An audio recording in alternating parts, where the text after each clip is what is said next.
What's going on, everybody? Hopefully, you are doing well. Thank you so much for coming on by.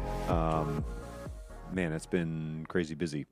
So, hopefully, you are doing well. Thank you for joining me here today. Let me just jump over to my other machine and also verify that I can be heard. Because what's the point? I see that my music is now working correctly. My audio is there, so that all seems to be working. I'm going to check on I'm going to see if this button works actually. So, studio monitor, is this the one? No. Is this the one? No. Okay, those buttons aren't working. Fantastic. All right, well, we will sort that out in just a second, but it's probably because I haven't done my due diligence with the DHCP reservation list since I switched everything over to this new system, and so it's likely that I have the wrong IP addresses in buttons, which was an issue that I had the other day. But let me back up here and start from the top. So everything is been very busy the past couple of weeks. We have discussed a few things. Today is supposedly the day where we begin construction on my garage slash future office slash studio that I will be broadcasting from one of these days. And the amount of work between now and whenever that day comes that all of that actually happens is going to be immense because I've got electrical I've got to do, I've got plumbing I've got to do, I've got to actually build the office, I've got to drywall, I've got to do all the wiring. Plus, I'm building like a recording studio space, and so I've got to do a few other things in there as well. And so, gotta make it quiet. I gotta air condition. I gotta heat it. I gotta do a whole bunch of things. So there's so much stuff to think about and to talk about. My brain has gone in like 6 or 7 different ways here to figure out how to do this. And of course, funding is also going to be a bit of an issue, right? Because we're definitely going to need to. It's not going to be cheap. I'll put it that way. When all is said and done, it will be quite an expensive little side project. But I think the space will be like really useful. Okay, there I am. Really useful when it's all said and done. I'm hoping that the office portion of things will be like spring of next year.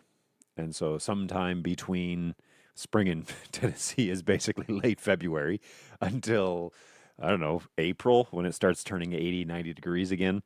So hopefully sometime in the new year, maybe before or shortly after NAB, but that might be asking, that might be swinging for the fences, as they say. So we shall see what sort of plan that is. Now, I was told by the builder who is actually coming to build the structure itself that he would start on Thursday and that he wanted the supplies delivered on Wednesday. And so they were indeed delivered. And my whole driveway now looks kind of like a construction zone, but hey, I'm good with that. This is actually a live view of my drive. There's my F-150 right there. And my wife's vehicle in front of that. Now, my kids and wife are home this week because it's fall break here in Tennessee because they start school in like early August. So there's a little bit of a 3-day break. They have Wednesday, Thursday, Friday. We went to a museum yesterday, and that was a lot of fun. Everybody had a good time there. Today, we're spending the day at home, and we thought we were going to have to do some other activities today and and make tomorrow our home day, but instead we're going to stay home today. And so I'm able to do the show, which is good news for all of you that like to attend this one. So you can see here, anyways, the trusses are on the driveway. That 6-foot window is going to be in my office, and shingles and 2x4s and 2x6s and all that sort of good stuff is sitting here, as well as I have a very specific type of, like, it's board and batten on my home, and so it's got to match the home. So there are doors and there are windows and there are all sorts of things sitting out in the driveway waiting for the people to show up. Now, it's already 10 o'clock, and I haven't heard from them at all. So there's a slight chance that it's still going to happen, start today.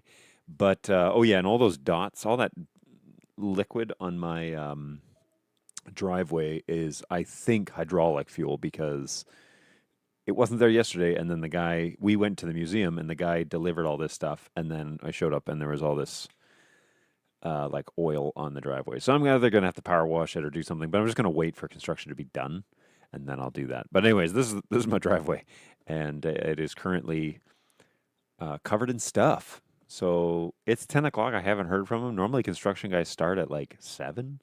You know, they try and get as much as they can done, and they're done by 2 or 3. Um, it's a beautiful, cool day outside right now. It's like 65 degrees. So I was thinking they'd be out there, but I haven't got a phone call. I haven't heard from them. Nothing's going on yet. So maybe tomorrow. Who knows? I do have plans drawn up that are here on my iPad. I have plans drawn up that explain the dimensions and everything. And if we are running out of stuff to talk about, I can share those. But in the meantime, there it is. There's all the stuff. It's sitting in my front yard waiting to be assembled. So one of these days. Now let's figure out, which is like really the theme of this build because, yeah, it has been, it, I don't know if it's just poor project management. I certainly feel like if I were in charge, I would be, it would be I would take a different approach, but maybe these guys have done it so much that they know that they shouldn't be calling every day because they're really not going to be able to move it that fast. So I feel a little bit like the communication's been a little low between me, who's paying several thousands of dollars to have this built, and the team that's building it. I've had to call all the time and get them to tell me what's up. So that's been frustrating to say the least. But you can only do what you can do. And honestly, like now that the pieces are here, the pad is built. I can show you a photo of that too. But first things first, I'm going to find out what the IP address is of my computer here because I am not getting. Yeah, it's definitely done. It's the wrong listed, the wrong IP address in buttons. So yeah, we are just trying to get this thing built. Now, the guy told me that the building itself probably won't take very long to go up, like a few days, maybe like 2 or 3 actual construction days. But they actually have to show up in order for them to build it. So there's that. But you'll always think, oh, I could have done this better. But these guys are professionals. I mean, they do this all the time, and I've seen their buildings, and they're quality buildings. So, I can't be too upset. I think that we'll just have to wait and see what is going on here. All right, now this is definitely the wrong number, wrong IP address. 14. I don't know why that changed. It shouldn't have changed, but it did. All right, so I'm going to power cycle this and wait for it to connect. I am going to keep an eye on my driveway because there is a slight chance that these guys are going to roll up and want to talk to me. And I hope they're going to want to talk to me, and I can give them my little blueprints, and they can see it all happen. And hopefully that will be that. But I'll keep that open and running just so that I can keep an eye on them. Although I can hear the wind blowing on the camera, so I might just want to mute. I'll do this one. This is my front door. It's more shielded and quiet than the rest. Alrighty, let's go and check out the chat and see what you guys are talking about over here before we do much else. Thank you so much for keeping things going. Angus has a really cool project coming up. Hey, I've got a really cool project. I just ordered a rolling 12 or 14U rack with lids that clip on to become side tables. I've seen those. Those things are so stinking cool. Right now, my streaming rig is split between a 6U and a 2U plus a Pelican 1600. It's a bit of work to get it all unpacked and put together, but with this new rack, it will really speed things up. I've made a spreadsheet to plan out what's going where, and I already have a ramp to wheel it in and out of my van. Yeah, I was going to say that thing is going to weigh a lot, like really heavy. More on that in a second. I have something to say about that. Hey, you're audible. Excellent. You can hear me. What is going on, Zach? Morning. It has been a while. It's great to see you. Thanks for stopping by. Always a pleasure to have you around. Hey, looks like a worthwhile project. Having good space to work is wonderful. Yeah, and there's some things coming up in the next couple of weeks, in the next couple of shows, that this will make a whole lot more sense. I just can't say anything about it today. I've actually really want to, but I can't say anything about it today. Um, but stay tuned for more announcements right here on this show. Hey, yeah, that's worth complaining about. I I definitely. So here's complaining is the lack of communication is what he's referring to here. Yeah, I would agree. Have them pay for a cleanup since it was their truck leak that was leaking.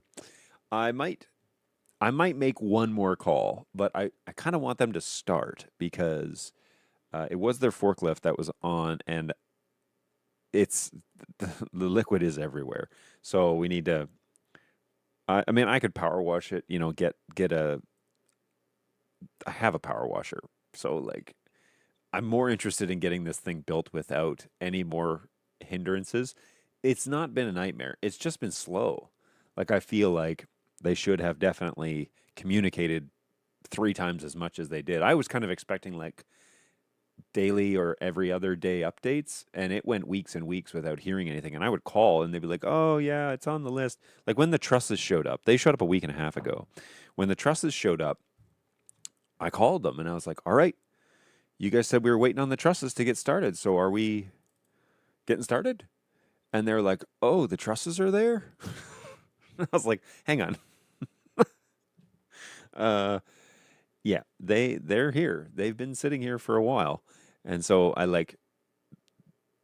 didn't want them to get warped, so I actually tried to cover them with a couple of tarps, but my tarps did not hold. So I was just like, "Look, like they're gonna sit here until you're ready to go, but if they're all jacked up, you're gonna have to reorder them because you can't put warped trusses up for your roof, right?" So they look pretty good. I like if they do start today or tomorrow, it'll be just fine.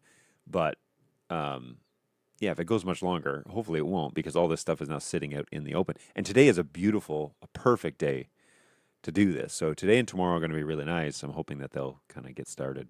So we'll definitely have to call probably one more time and say like, hey, a couple of things.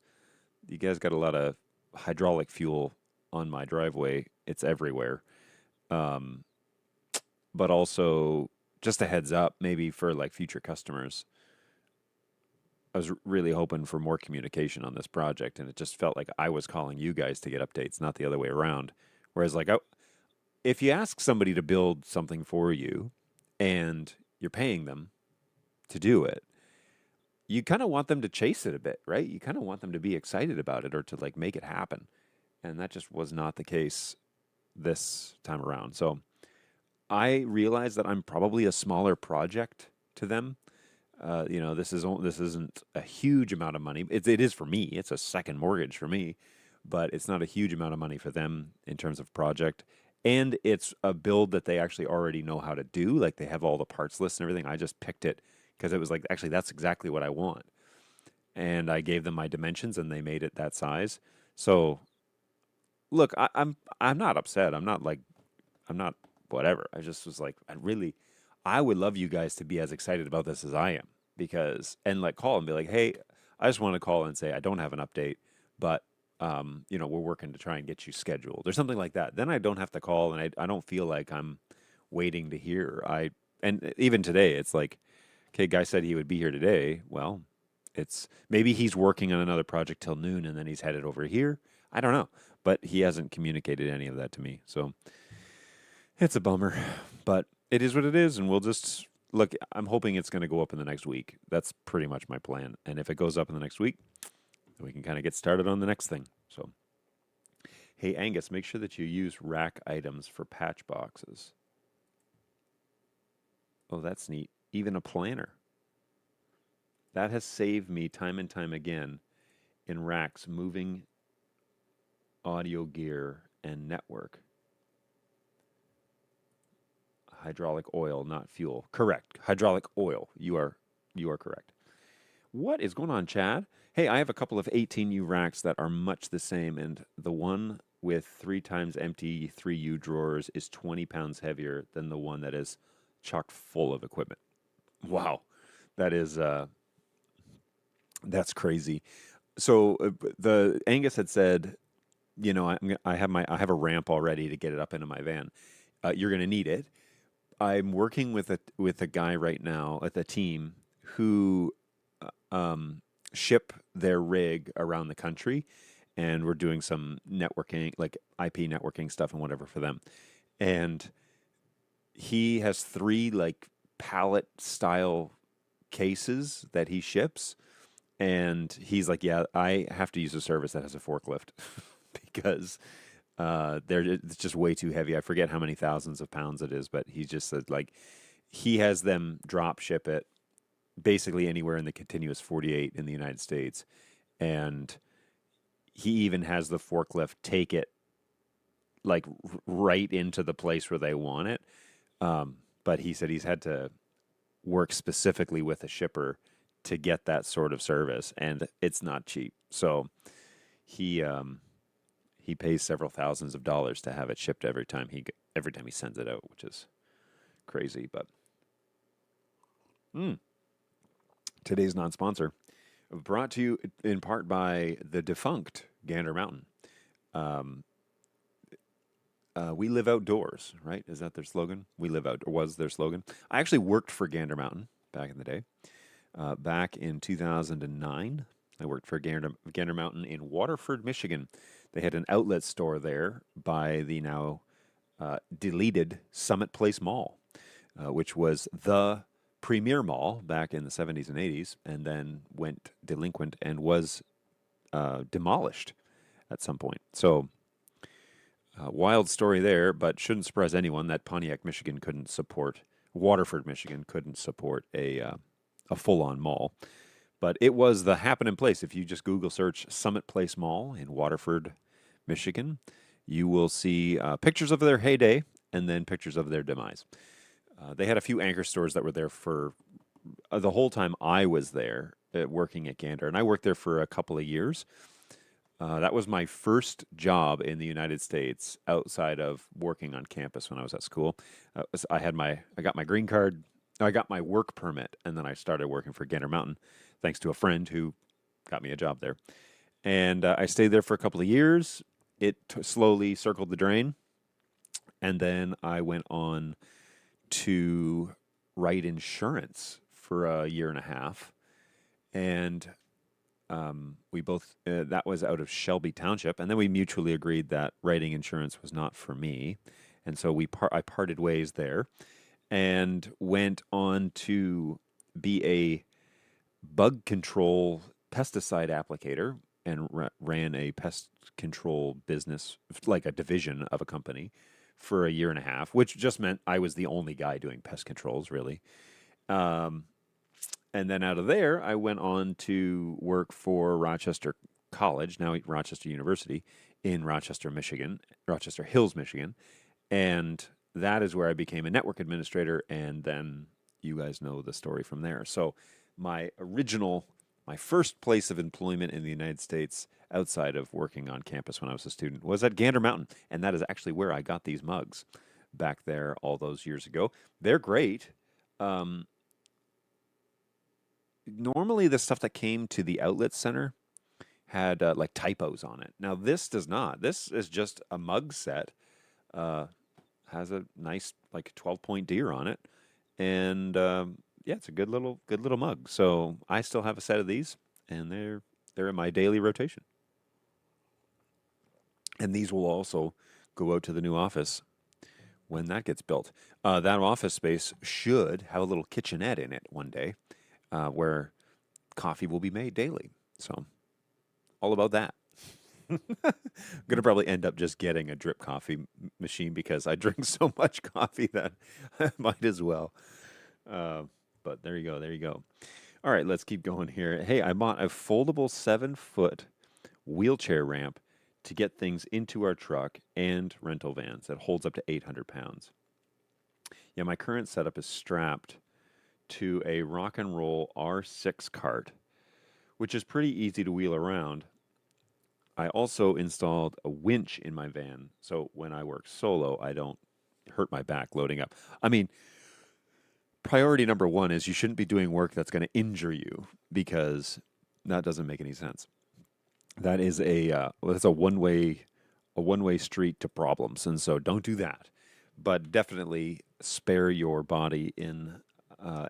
But yes, having everything consolidated into one unit. I don't know though. Are you like me where I have a single like so we bought these two really nice cabinets for Safe Harbor, and they are 16 U's each. And somehow I'm filling them all up. The first one, which we dubbed mine, and the other one we dubbed Dave's. The one that I'm supposed to control is pretty much full. Like it's almost full. And I installed something in Dave's last week, and he was like, "Hey, wait a minute.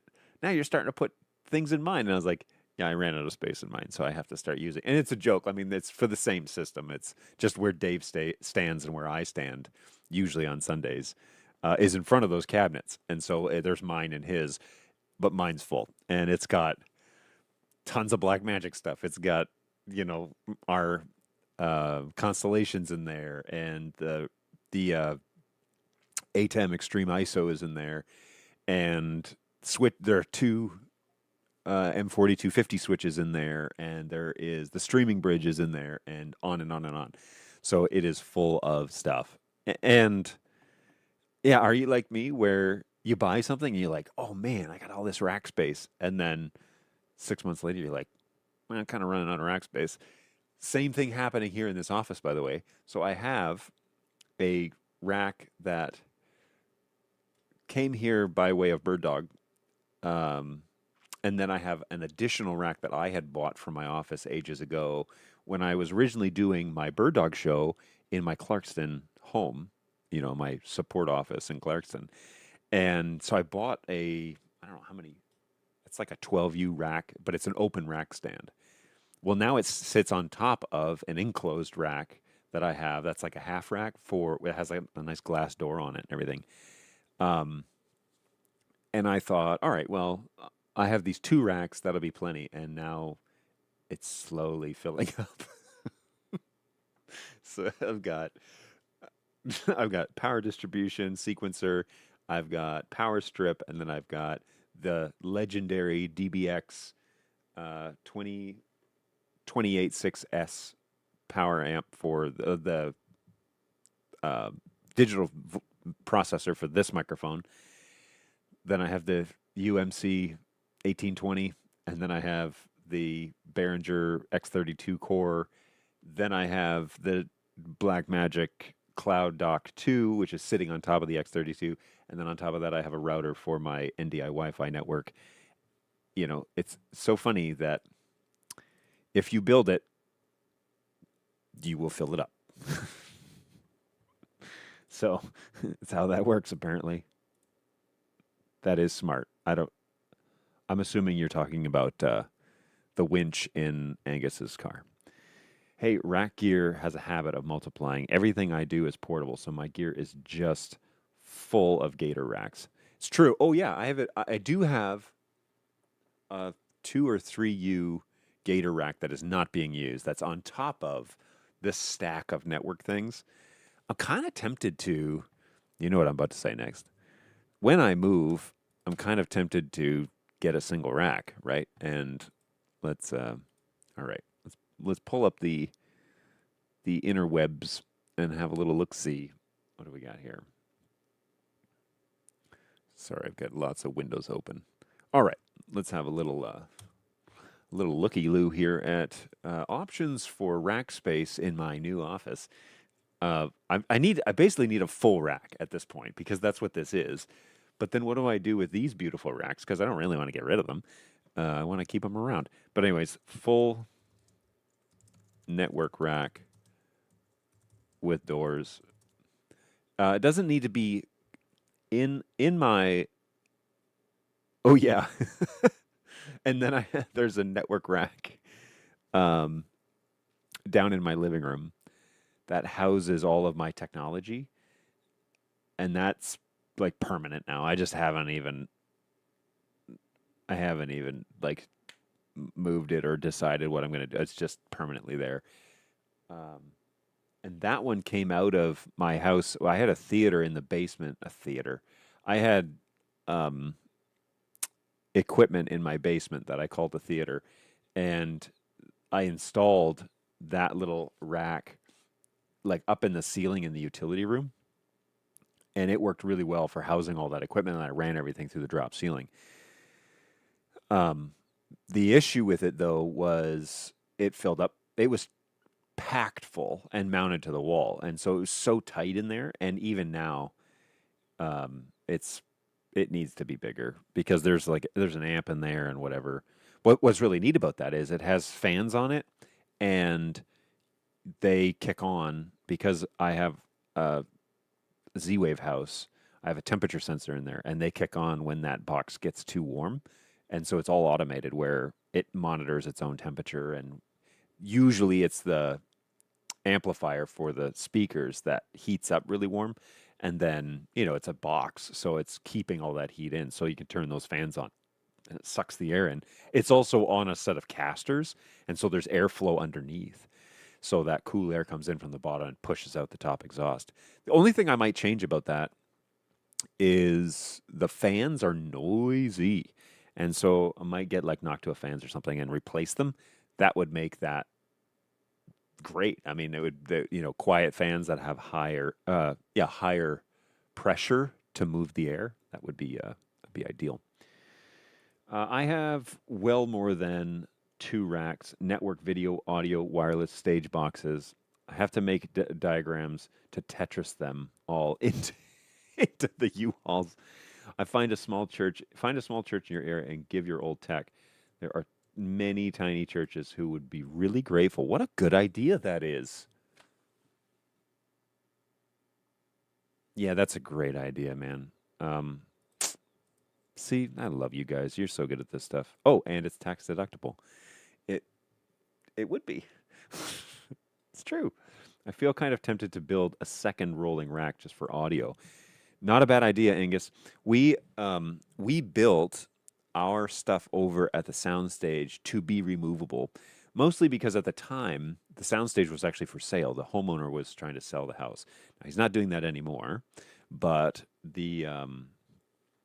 the option was out there that we might be moving and not necessarily moving to another home. We might be buying a space or whatever, right? So I've talked about that in previous shows. We are currently now staying put for a while, and which is great, but all of our stuff is now rollable. So cool stuff there. Nice to have that kind of solidified but ready to go whenever that day comes. What's strange is I typed in full network rack with doors in Amazon, and it's giving me all these half racks. And so I probably have to specify how many U's I want. Um, let's go with like 27 U's. Well, I should count how many I have because let me disconnect from my audio here for a second.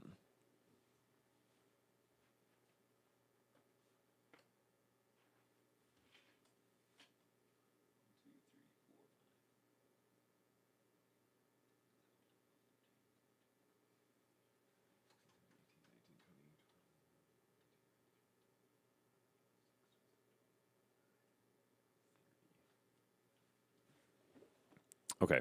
So I've got 30 U's open plus the two or three that are in the gator case. So let's go with like a 35, or how big can we go?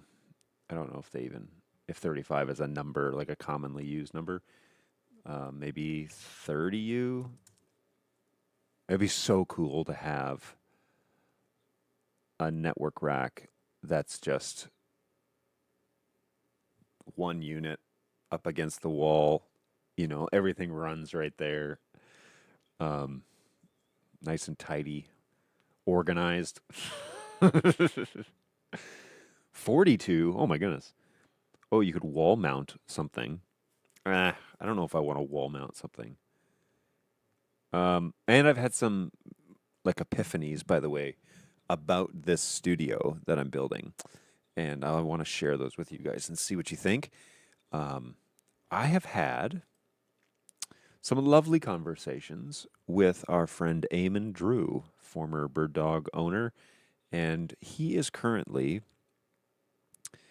the proud owner of a company called Turtle AV.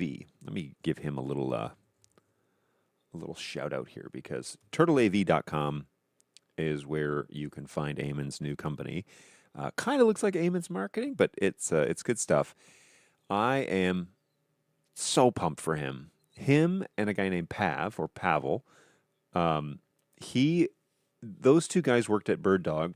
Pav was an engineer and a project manager, and Eamon was former owner of Bird Dog. Well, they launched a company that primarily does AV over IP devices, heavy on the Dante side. Like they have a lot of Dante devices, but that's not all what they do. My interest is their Dante stuff. And they do USB extenders, HDMI extenders, a bunch of things too. But in this instance, they're doing, and where I come to the conversation is the Dante stuff. They have chassis control, which is this is the Pro model at this point. I don't see the original one around, but the Pro model is a Dante controller in hardware.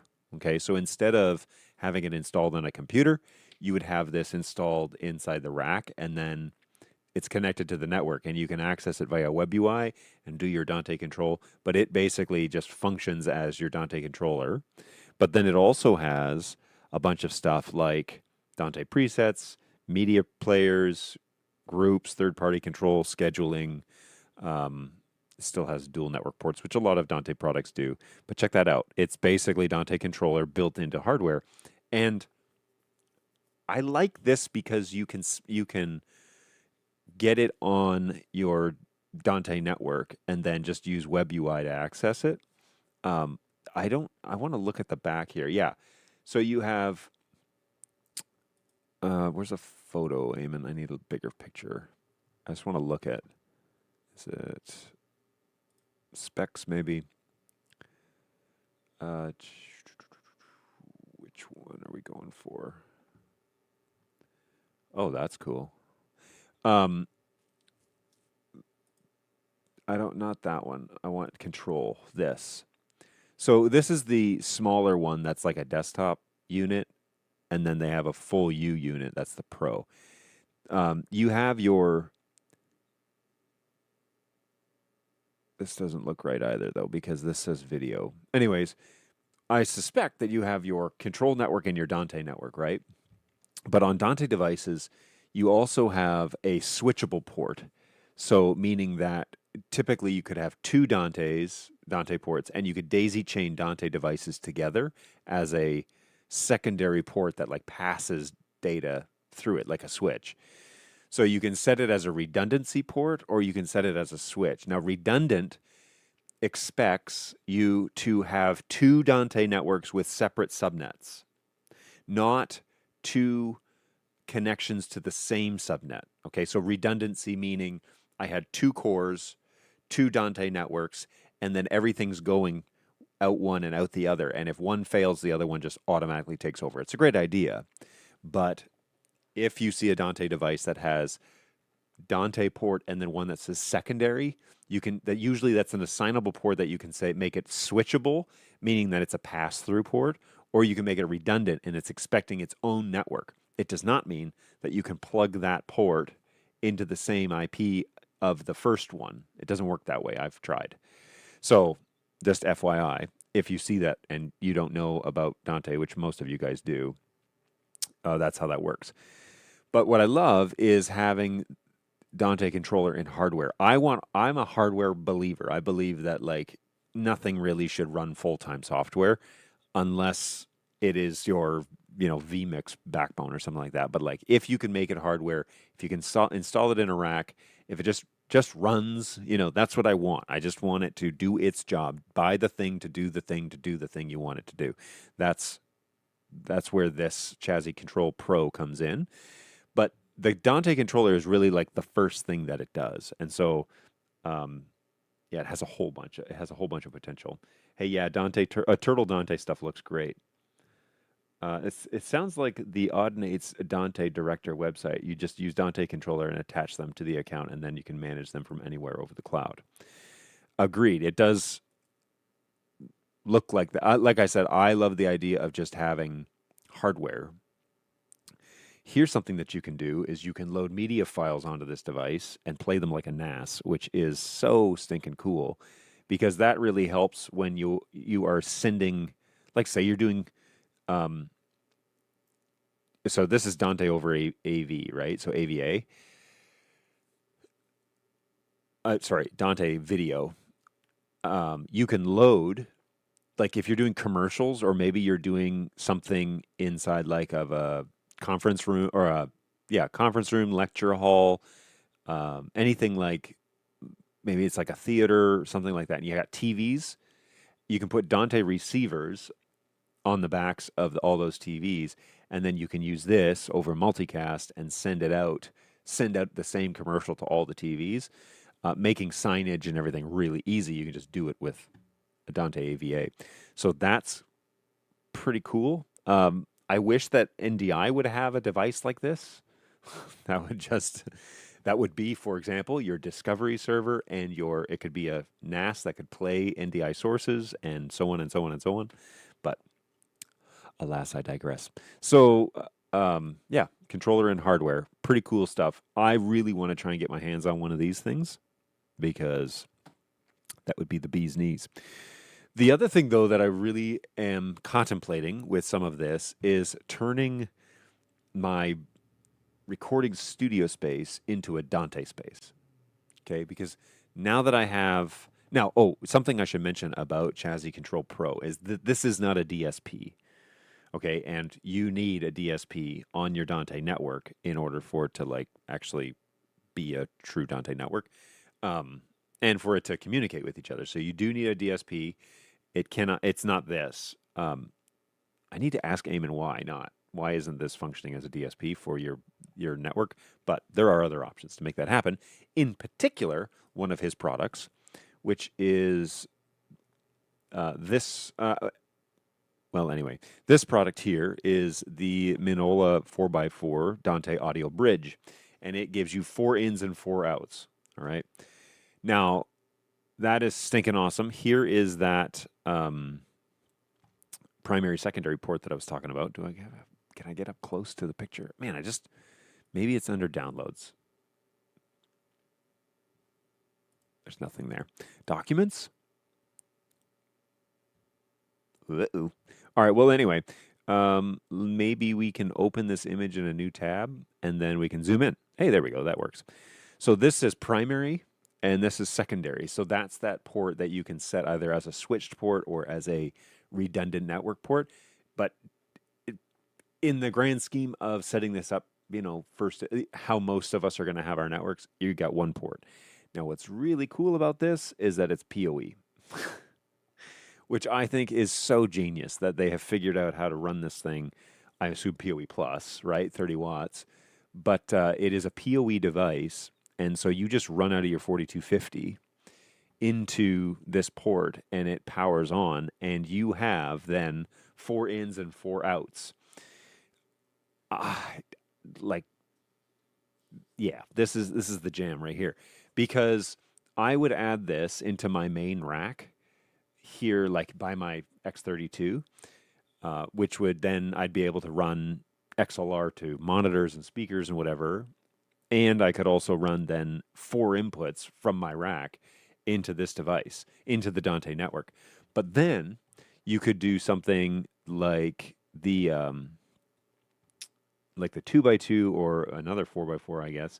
I would love to be able to do like an 8x8 and put this inside the actual recording studio. And then you just connect this via Ethernet cable.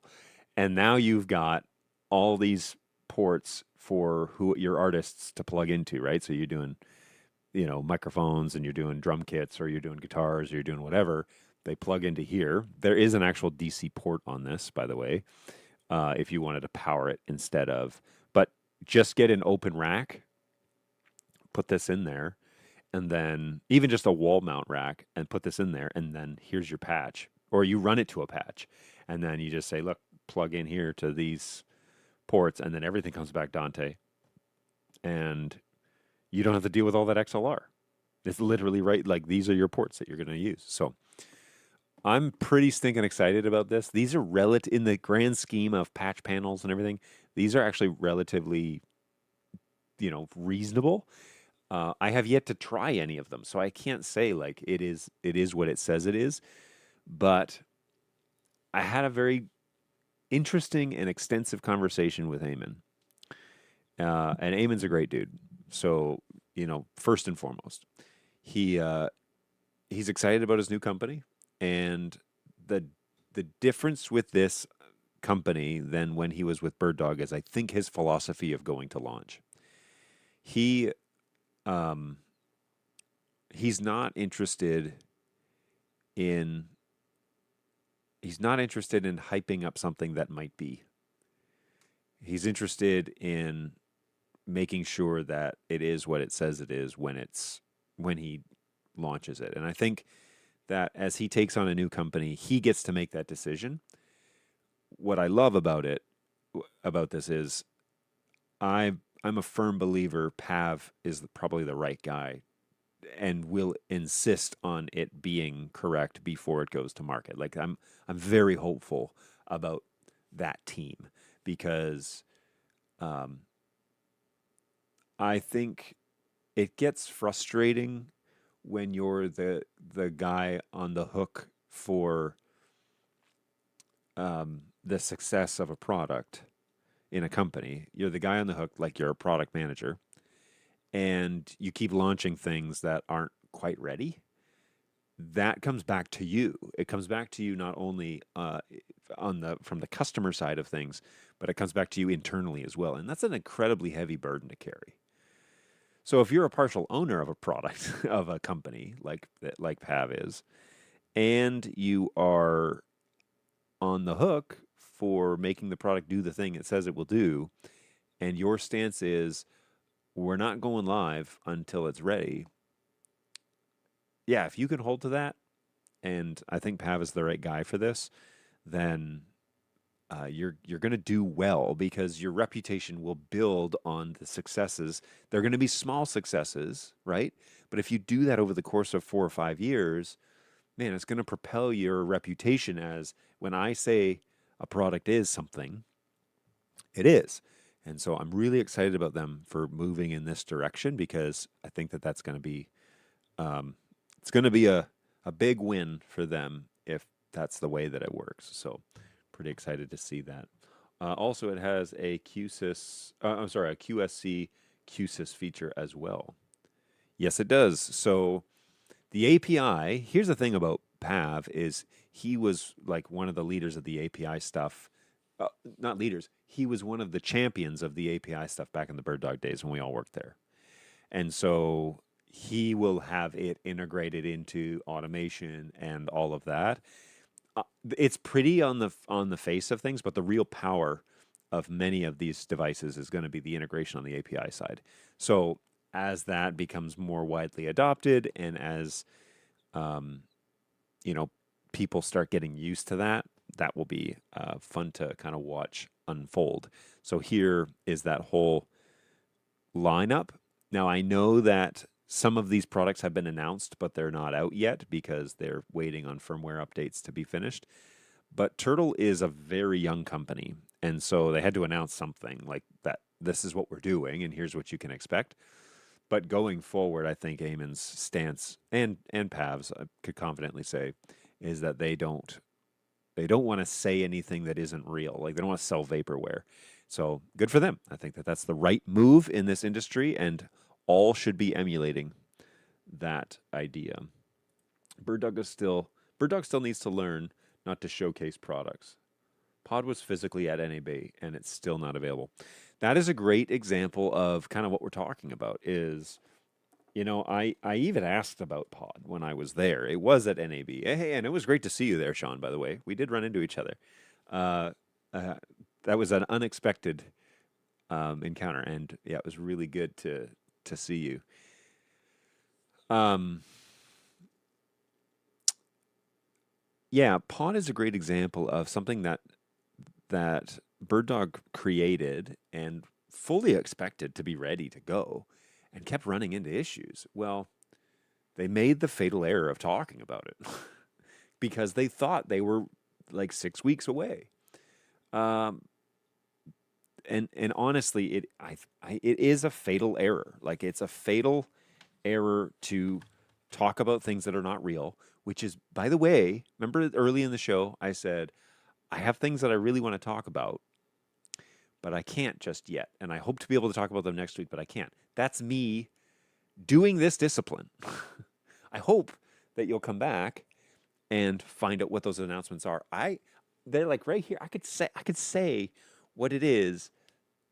I could say what it is I want to announce, but I can't. And I'm not going to because it's not real. And next week might get busy and I might not be able to check all of the boxes. So look, I want you to understand I believe in this philosophy.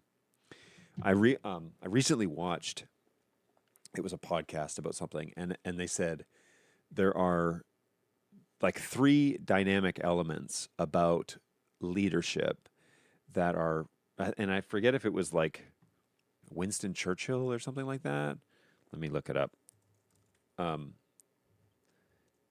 it may have been Churchill.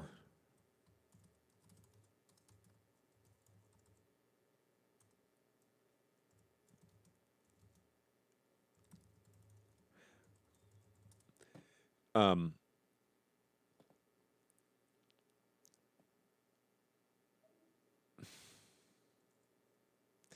no, that's not it. Anyways, there was a somebody that said, I can't remember if it was Churchill or not, but I probably misquoting this. But basically, he said there there are three different dynamics. I'm going to butcher this. Three things about leaders, and the first one is like charismatic or yeah, charisma. The second one is I don't know something, but then the third one was his integrity. And he said all three of them are important, but if the third one is not true, then the first two become a problem because you're like attracted to the person, you're attracted to the things that they say.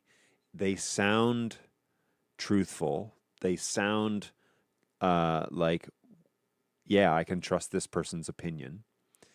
And then, but if they don't have any integrity and they aren't going to execute when it comes time, or when if they're just perpetual liars or something like that, but the first two things become a way of they become like deceptive at that point. So they sound like they are solid people. They they sound like they're talking about the truth. They make it sound like um, like their company is on the up and up. But then they lack this thing that is basically the linchpin of what makes those first two things. It's like integrity, character, and integrity is the third one, but it was like character and something else. But basically, it's like it turns the first two qualities that should be good into negative ones. And you know, like I know companies, and I won't say any names, but I know companies that have operated that way in the past. Um, and they had to pay the price to get back into the good graces of, and you could probably name half a dozen of companies that it's like, man, it sounded good, it sounded promising, and then when it came time to actually execute or when the product was launched, it didn't do any of the things it said it was going to do. So those sorts of companies don't grow the confidence of their customer base. And I think what's going on there is people kind of get addicted to the feeling of being the inventive person in the room, right?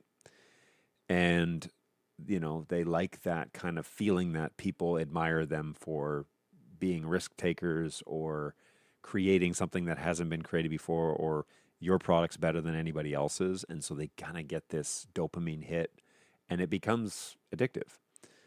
And that can propel you forward if you are actually achieving the things that you're claiming to achieve. And the way to fix it, I'm like giving all of my bits of self-proclaimed wisdom out here for free today. The way to fix it is to just talk about the things that are real. Talk about the things, like if you run a company or whatever, talk about the things that you do right now the absolute best. Don't talk about things that you hope to do one day. Don't talk about, you know, things that other things that you're going to want to integrate or going to want to do, or I want to take these courses, whatever. Like, look, life gets in the way and those timelines get stretched out. And instead of doing that, just focus on the things that are real and are right now. And everything else, like until it's real, don't talk about it. There's a danger here, by the way. The danger with this theory is that you say, and this goes back to what I just said, you say you're going to do that and you don't. You say that's our new philosophy and you don't do it. And again, multiple companies that I'm aware of who their leadership have done that, and then it just doesn't come to fruition. And there's an axiom here that's true, is that you don't get away with anything. You just don't. In life, you don't get away with anything. You think you're going to get away with telling a white lie. You think you're going to get away with deceiving the customer so that you can buy yourself some more time. You think you're going to get away with it. You don't. People are not idiots. They see through that stuff. Talk about what's real. Talk about what you do with excellence right now, today. That's a tangible. I can buy it. I can order it. I can get that service, whatever it is that you offer. Talk about it when it's real, and don't talk about it until it is. But it requires a high level of discipline to do something like that, especially when you've poured money, resources, brain power.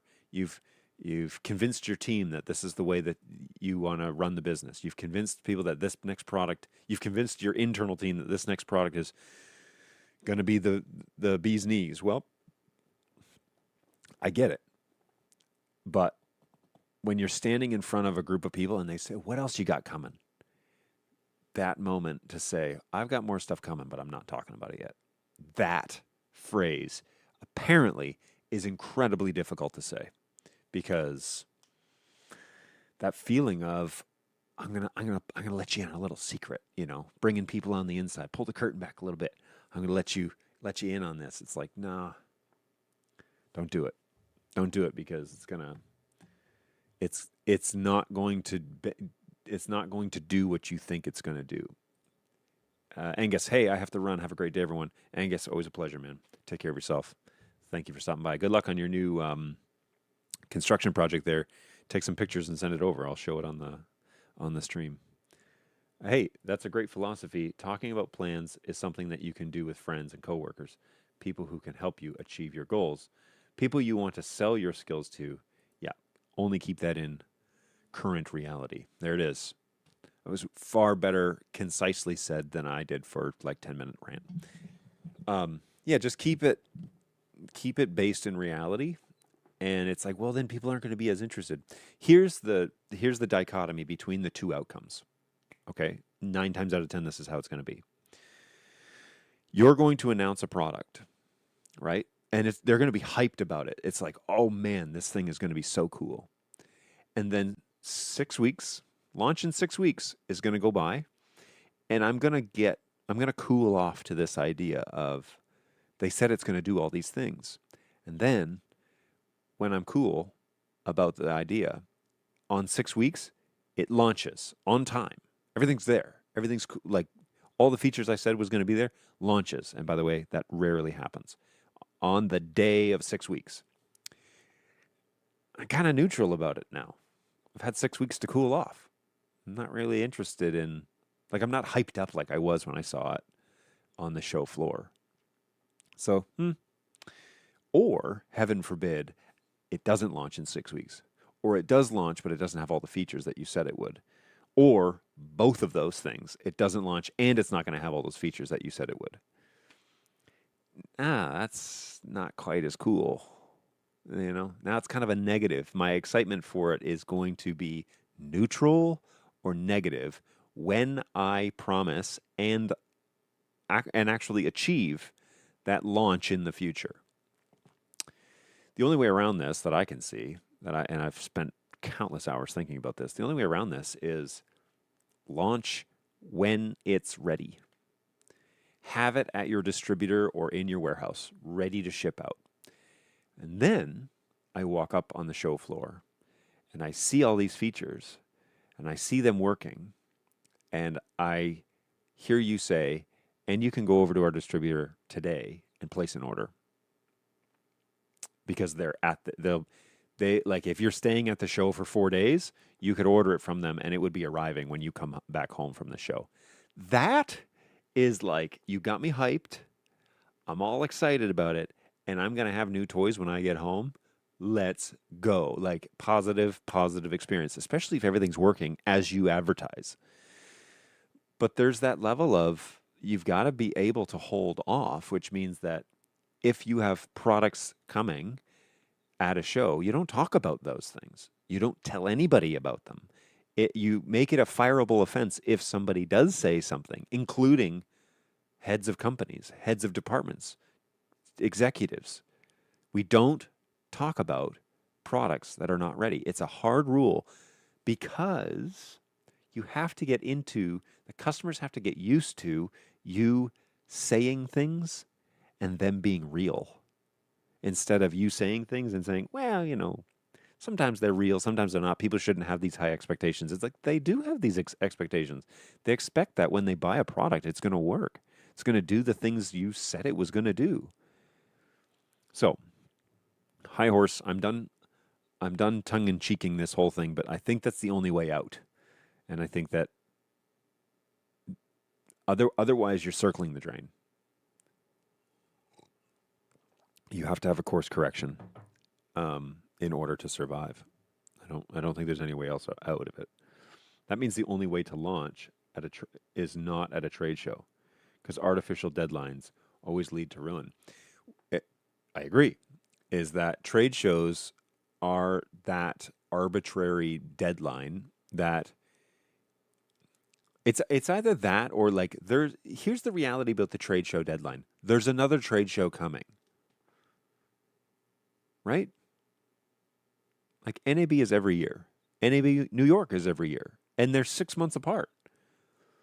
So like if you're coming up, and here's the other thing about product timelines that I think companies get wrong, and I've watched happen over and over and over with multiple manufacturers, not just ones that I've worked with, but like with multiple manufacturers, what happens is they promise something on a deadline at a trade show, and then they realize we're not going to make the deadline. Well, that was the wrong launch date then. It's not even, hey, we're not going to make the deadline. What can we talk about this product at the trade show that's real? It's not that at all. That product, to be honest with you, should probably be sitting ready for a month and a half or 2 months, and you should be stocking it and getting it. The final firmware should be on all products shipped on day one. That's working, which means that the deadlines and the product, and it's like, well, you just don't understand manufacturing. It's like, actually, I think I get it.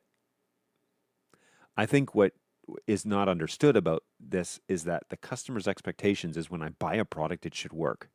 It should not require me to do massive amounts of work just to get it to do things on day one. When I take it out of the package, plug it in, I should be able to do the basic functions of it. Now, if you've enabled new features since the day that you ship them, fine.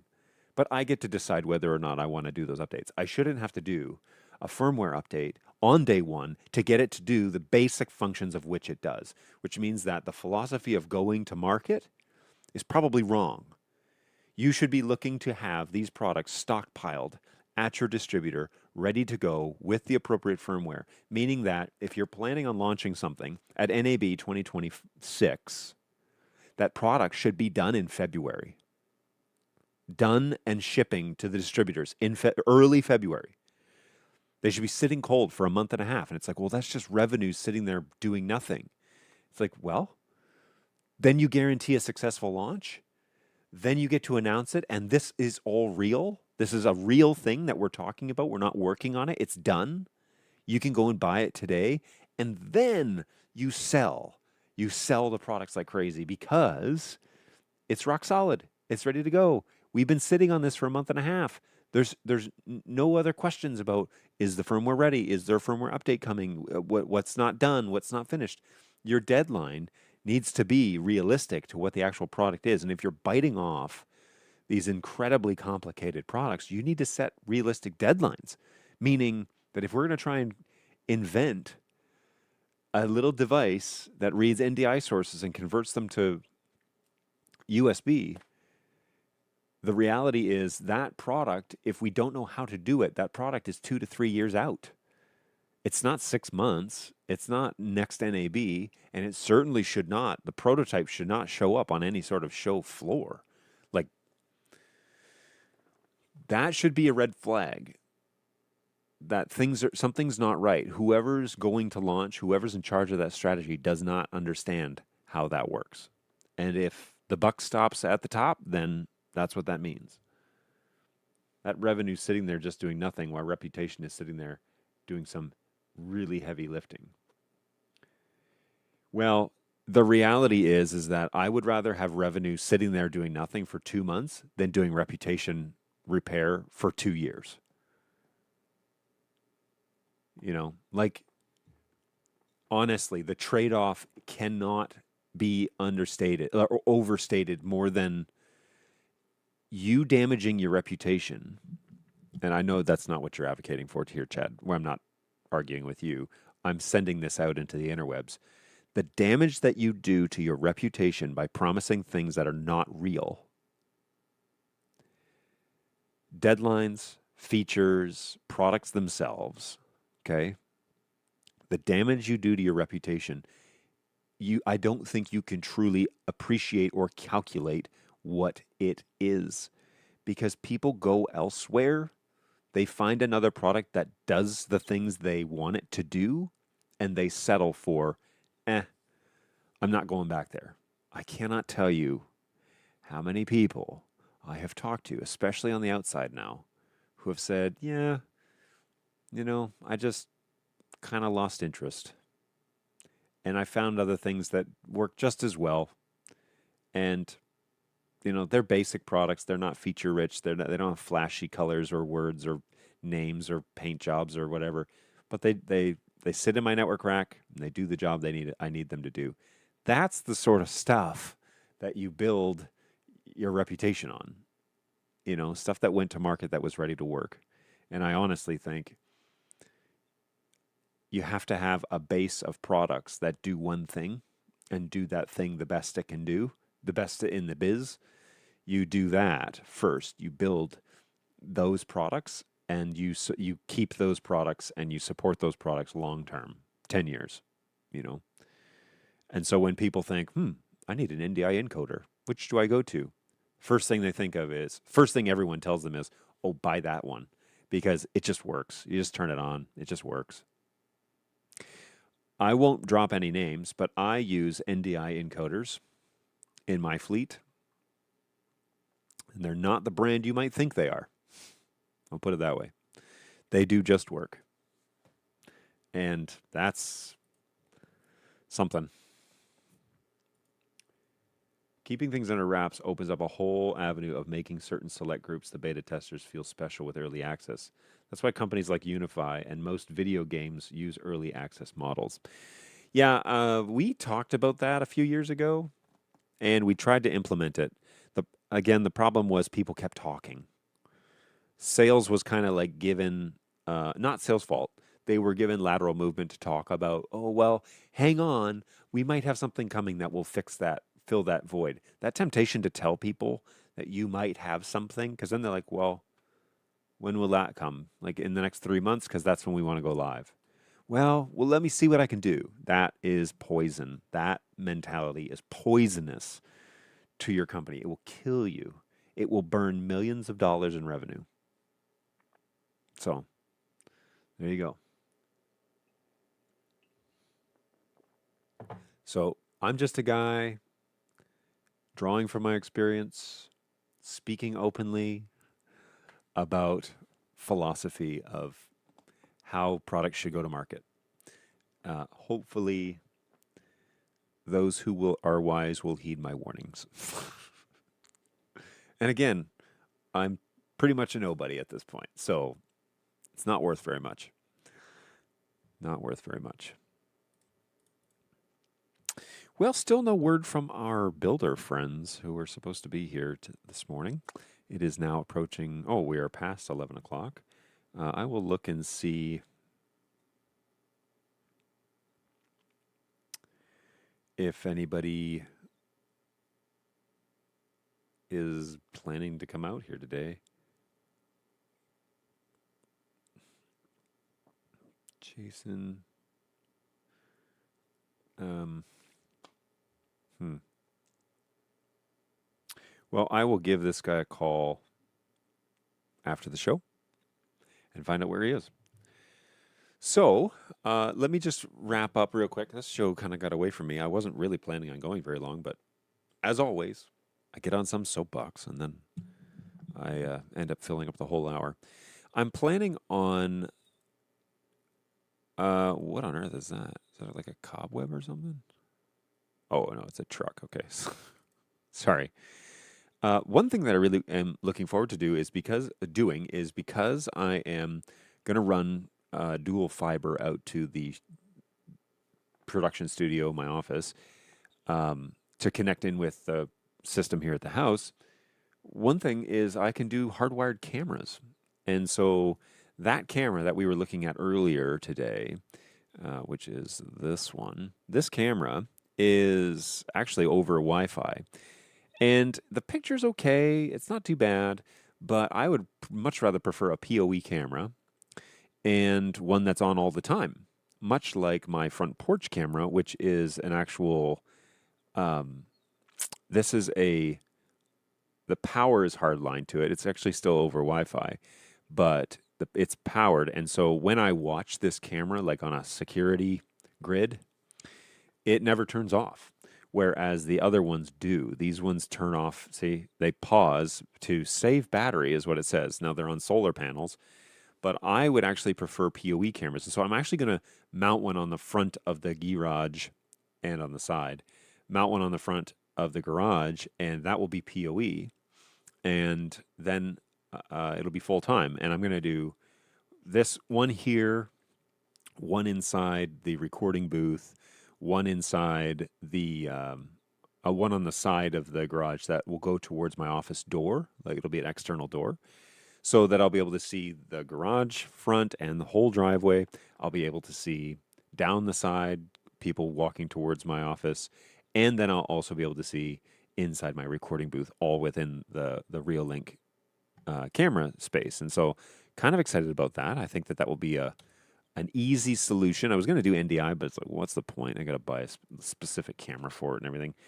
Might as well just do Reolink and link those cameras to the TV just to show, just to show it.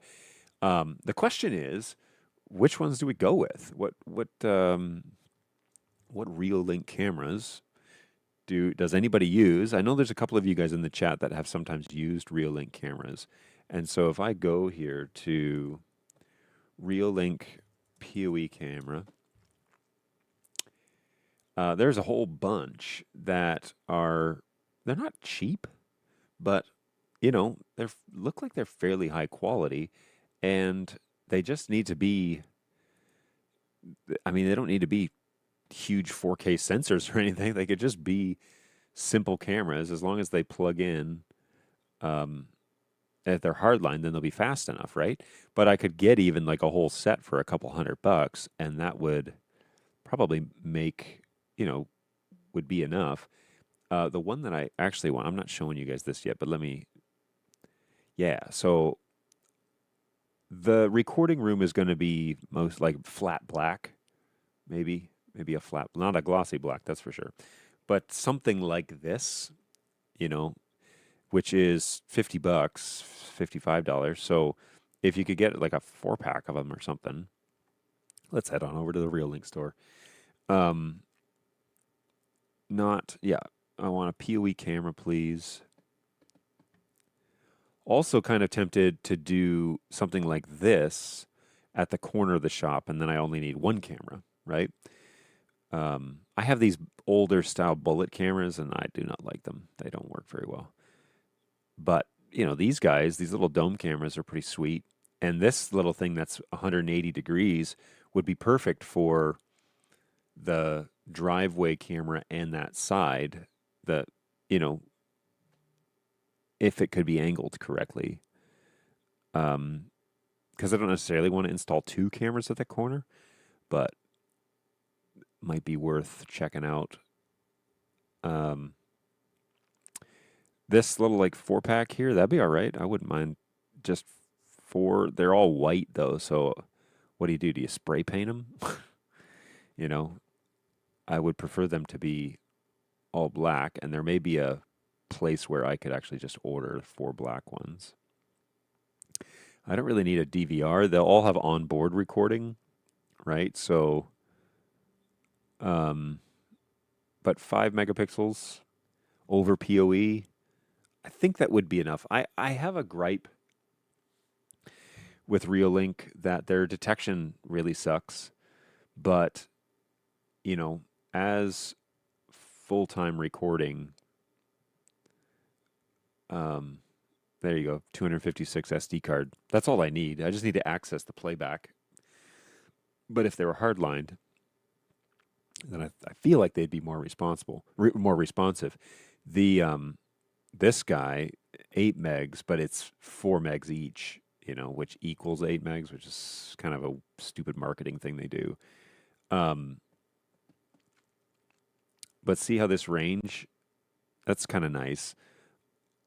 Um, I don't know if I have a spot necessarily that I would need that sort of view.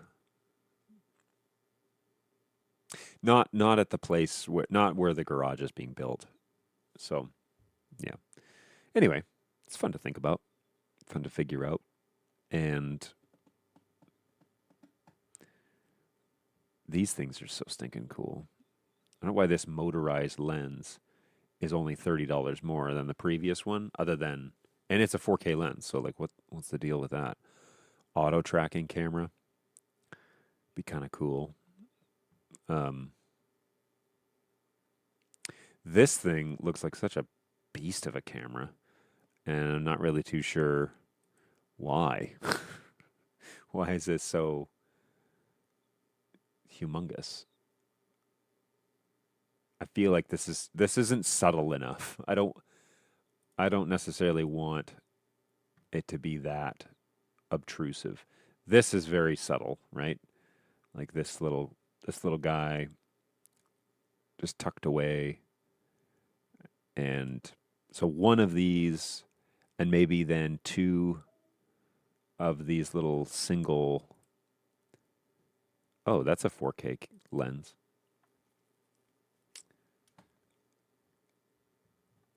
Yeah, so maybe a couple of these. So then I could put, I guess I only need 2 cameras. So let's add this to the garage list real quick. Excuse me. My goodness. Oh man, that caught me off guard. Um, garage list, where are we here? Here we go, garage build. That one and this one, please. All right. So a couple of PoE cameras. The the question I have about this camera, does it come in as 2 feeds? Or is it like, how does it look in the app? I guess we could ask, right?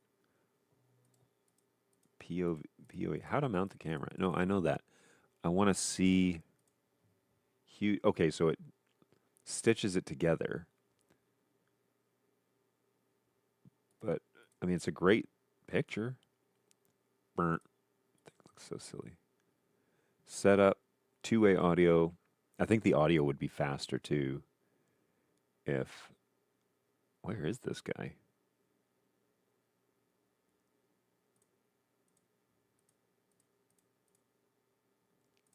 Okay, did he show the app?